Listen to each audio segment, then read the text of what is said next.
مرکز مطبوعات وزارت کارهای داخلی تاجیکستان روز 5 ایول از آشکار شدن سر یک عشق بلخجب خبر داد.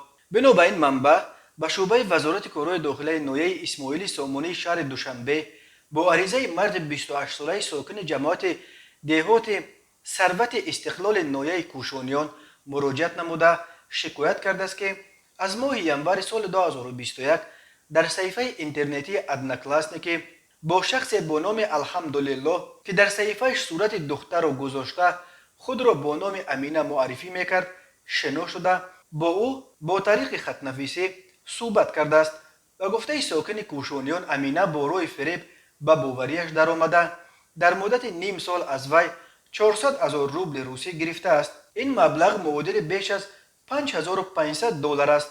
مرکز مطبوعات وزارت کارهای داخلی تاجیکستان خبر داد که هنگام گذرانیدن چاره‌بینی‌های اپراتیوی جستجویی از جانب کارمندان میلیسیا جوان 23 ساله ساکن پایتخت با گمان صادر نمودن این کردار قلابی دستگیر کرده شد. نسبت به گمانبر شونده پرونده جنایتی آغاز کرده شده تفتیشات ادامه دارد. تفصیلات دیگری پرونده آورده نشده است ولی وقتهای آخر چنین حالتهای خود را دختر وانمود کرده مردها را به خود عاشق کردن و از آنها پول کلان کندن قلابان در تاجیکستان زیاد شده است.